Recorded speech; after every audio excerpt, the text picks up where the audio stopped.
Halo semua. Pada video-video sebelumnya kita sudah membahas sejarah gereja dari kebangkitan Yesus sampai dengan perpecahan Katolik Protestan. Jika teman-teman perhatikan video-video itu, kita bisa melihat bahwa sejak semula Kristen tidak disebarkan dengan memerangi orang yang tidak seagama dengan senjata. Keadaan mulai berubah setelah invasi Islam ke Eropa. Sejak saat itu, Gereja Katolik Roma menyuruhkan perang salib untuk menahan serangan penjajah Islam.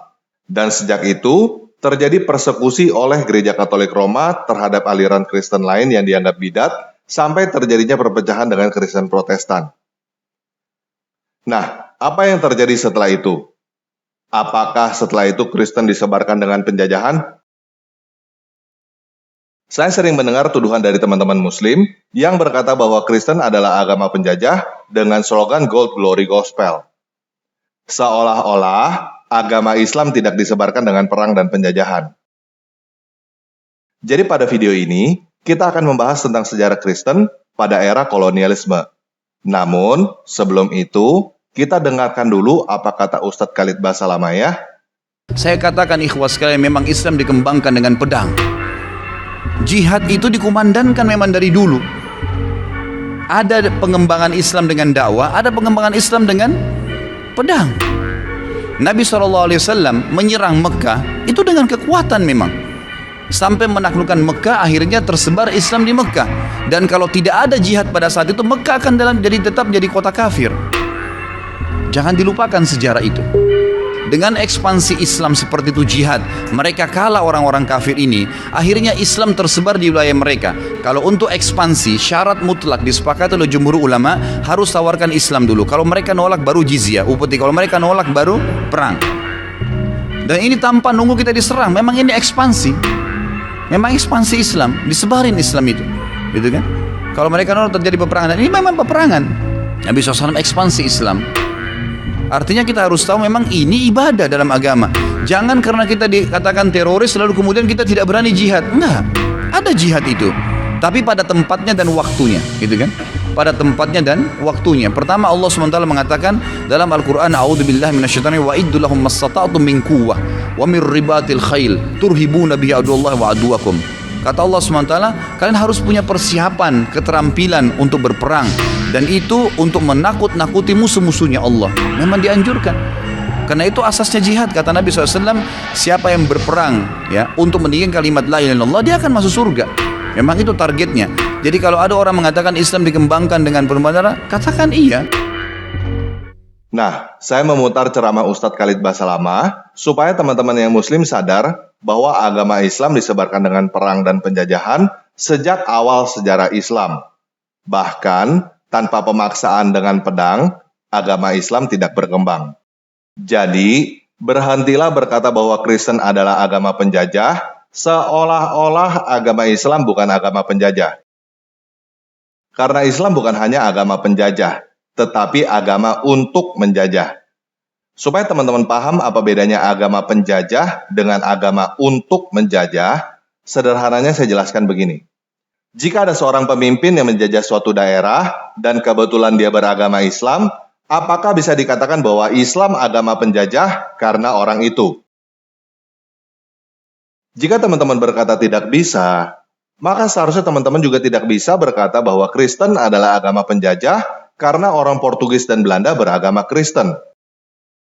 Jika teman-teman ngotot berkata bahwa Kristen adalah agama penjajah karena orang Portugis dan Belanda beragama Kristen, maka seharusnya teman-teman berkata bahwa Islam adalah agama penjajah juga, karena banyak orang yang beragama Islam menjajah negara lain. Bahkan seharusnya teman-teman juga setuju bahwa Islam adalah agama teroris, karena para teroris beragama Islam. Pakai ukuran yang sama dong. Paham ya? Nah, kenapa saya berkata bahwa Islam adalah agama untuk menjajah? Karena, seperti yang Ustadz Khalid Basalamah katakan, tawarkan korban masuk Islam dulu. Kalau tidak mau masuk Islam, maka diminta bayar jizyah. Kalau tidak mau bayar jizyah, maka akan diperangin. Itu adalah ajaran Islam sejak semula, sejak Muhammad.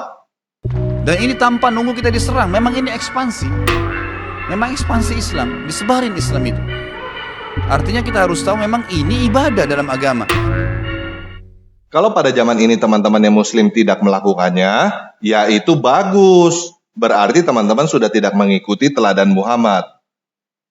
Namun, pada zaman ini masih ada yang mengikuti teladan Muhammad itu, dan kita berkata bahwa mereka adalah teroris. Sedangkan, di Kristen tidak diajarkan untuk menyebarkan agama seperti itu. Bahkan, kolonial Portugis dan Belanda pun tidak menyebarkan agama seperti itu. Kalau Portugis dan Belanda menyebarkan agama seperti itu, maka seharusnya seluruh orang Indonesia sudah menjadi Kristen. Coba bayangkan apa jadinya kalau selama 300-an tahun Belanda memaksa orang Indonesia masuk Kristen atau ditembak mati. Sudah pasti sekarang ini, semua orang Indonesia sudah menjadi Kristen, kan? Jadi jelas ya, Kristen bukan agama untuk menjajah. Jika kamu bersikeras berkata bahwa Kristen adalah agamanya penjajah, itu terserah kamu. Jangan lupa berkata bahwa Islam juga adalah agamanya penjajah dan agamanya para teroris. Oke, sekarang kita mulai aja ya.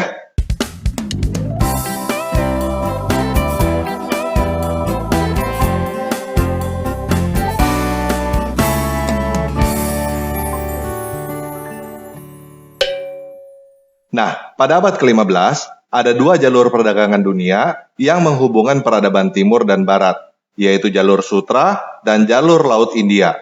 Jalur Sutra melalui Timur Tengah yang dikuasai oleh dinasti Ottoman. Sedangkan jalur laut dari India melalui Mesir yang dikuasai oleh dinasti Mamluk, lalu ke Venesia dan setelah itu menyebar ke seluruh Eropa. Harga rempah pada saat itu sangat mahal di Eropa, sehingga Portugis melakukan ekspedisi laut. Dengan ekspedisi ini, Portugis membuka jalur perdagangan baru dari India langsung ke Eropa tanpa melalui Mamluk dan Venesia. Di India mereka bertemu dengan pedagang Arab yang tidak senang dengan pesaing baru ini, sehingga mereka berperang di laut. Peperangan di laut ini dimenangkan oleh Portugis yang mempunyai teknologi lebih tinggi. Dan tentunya, setelah itu Portugis membangun benteng untuk mengamankan jalur perdagangannya. Portugis melanjutkan ekspedisi lautnya. Pada tahun 1492, Christopher Columbus menemukan Amerika. Pada tahun 1511, Portugis menemukan Malaka. Pada tahun 1512, Portugis menemukan Ambon. Pada tahun 1514, Portugis menemukan China dan Jepang. Pada tahun 1517, Ottoman menjajah Mamluk. Lalu, berusaha merebut jalur perdagangan India dari Portugis. Namun, Ottoman dikalahkan oleh Portugis di laut. Pada tahun 1578, Raja Portugis Sebastian meninggal tanpa penerus. Pada tahun 1581, Raja Philip dari Spanyol mempersatukan Portugis dan Spanyol menjadi negara Uni Iberia. Namun, ternyata hal itu membuat keadaan Portugis menjadi buruk dan kekuatannya menurun. Pada saat itu negara Belanda belum ada. Negara Belanda baru merdeka dari Spanyol pada tahun 1648. Sebelum itu, pada tahun 1602, perusahaan Hindia Timur Belanda yang kita kenal dengan nama VOC berdiri. VOC bukan negara, tetapi perusahaan multinasional pertama yang sahamnya diperjualbelikan di bursa saham. Pada tahun 1619, VOC mendirikan kantor pusatnya di Jayakarta, yang kemudian berganti nama menjadi Batavia dan sekarang menjadi Jakarta. Pada tahun 1669, VOC menjadi perusahaan pribadi terkaya sepanjang sejarah. Mempunyai lebih dari 150 kapal dagang, 40 kapal perang, 50.000 pekerja, 10.000 pasukan bersenjata, dan pembayaran dividen 40%. Pada tahun 1799, VOC bangkrut dan diambil alih oleh pemerintahan Belanda. Pada tahun 1806, Belanda menjadi provinsi Prancis. Pada tahun 1815, Belanda merdeka dari Prancis. Nah, kita tahu bahwa Indonesia merdeka pada tahun 1945. Tetapi, Belanda keluar dari Indonesia karena kalah dengan Jepang pada tahun 1942. Jika kita berkata bahwa Indonesia dijajah oleh Belanda selama 350 tahun, hal itu kurang tepat. Indonesia dijajah oleh Belanda selama 143 tahun. Sebelumnya, kalau mau dikatakan dijajah, maka Indonesia dijajah oleh sebuah perusahaan yang bernama VOC. Jika kita hitung dari pertama kali VOC mendirikan kantor di Batavia pada tahun 1619 sampai VOC bangkrut pada tahun 1799, maka Indonesia dijajah oleh VOC selama 180 tahun. Saya tidak mengerti bagaimana keadaan dari tahun 1799 sampai 1815. Pada saat itu, VOC bangkrut dan Belanda dijajah Prancis. Kenapa Indonesia tidak merdeka pada saat itu? Kalau teman-teman ada yang tahu jawabannya, silakan tulis jawabannya di kolom komentar di bawah video ini ya.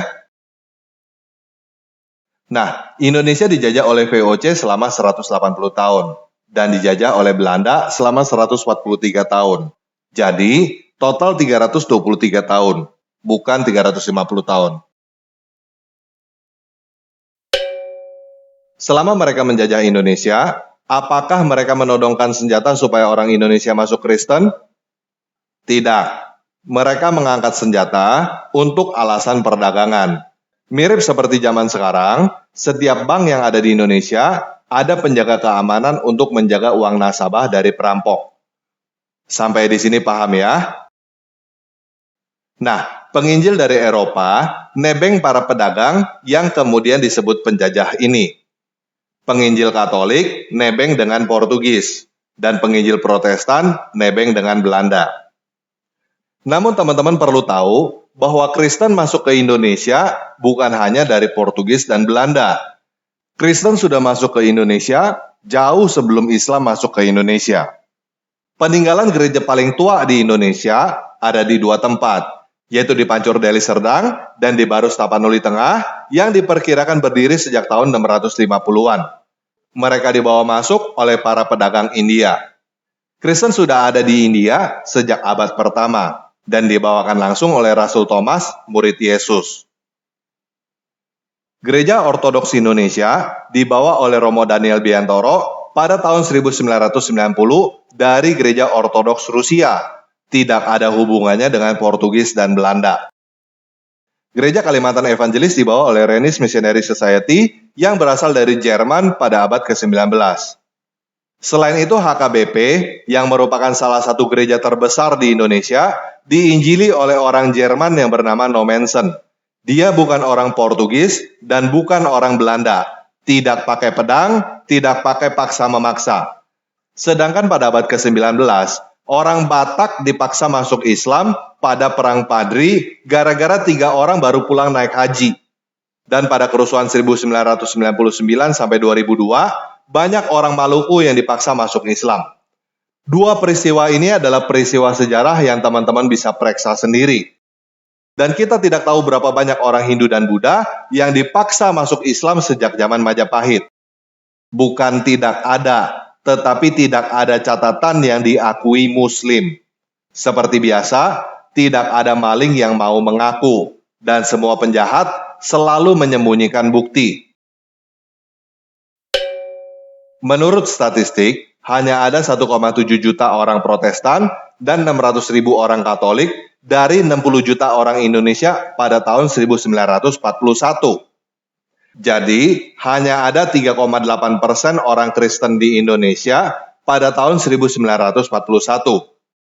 Pada tahun 2018, ada 20,25 juta orang Protestan dan 8,33 juta orang Katolik.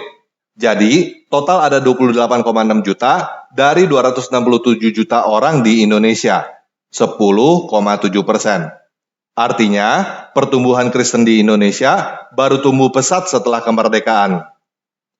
Nah, selama 300-an tahun Belanda di Indonesia, cuma 2,8% yang menjadi Protestan. Menurut teman-teman, Belanda berhasil mengkristenisasi Indonesia atau gagal? Menurut saya sih, gagal. Kenapa gagal? Karena mereka datang ke Indonesia memang bukan untuk mengkristenisasi. Mereka datang ke Indonesia untuk dagang dan dapat untung.